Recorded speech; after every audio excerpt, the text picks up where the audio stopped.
My name is Joan Bredendick, and I'm grateful to be in the Vicinity 22 show and to have won an award of excellence for my painting koi dancers. The koi paintings have evolved as a series of work, and ever since the first one, I've done a vertical format, the long narrow format, because when and then they're seen from above. And when you look at koi from above, they have a beautiful rhythmic movement, and it makes for a very good, easy composition to create.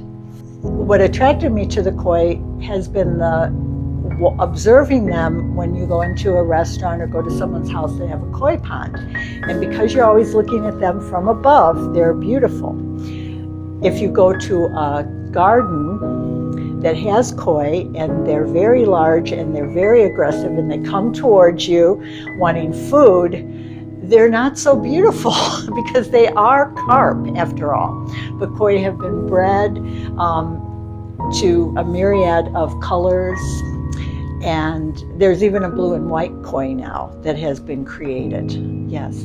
So my colors of the palette is fanciful. I look at pictures of koi, but then I create my own color palette for the koi. And the movement in the piece is very important to me. I enjoy doing that very much, and I don't draw the koi freehand. I have a series of stencils that I use.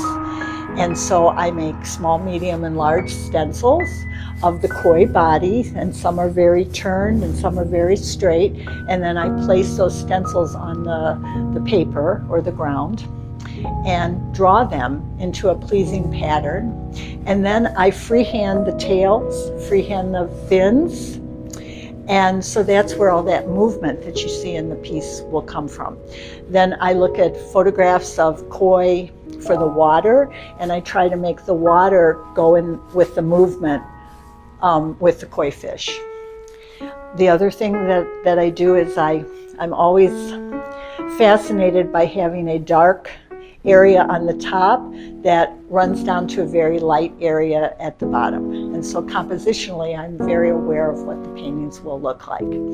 I've been doing the koi painting for quite a while, and started out with little koi and then just got bigger and bigger and bigger, larger pieces, because I think especially in watercolor you can get more of an impact to have a very large watercolor painting, because watercolor oftentimes is a smaller type of piece. So I enjoyed that. My husband was a professional picture framer, and when I do these large koi paintings, he just goes, "Oh no," because they're so large to frame. And he makes those maple frames you'll see on them, from scratch. And so he does that whole process for me.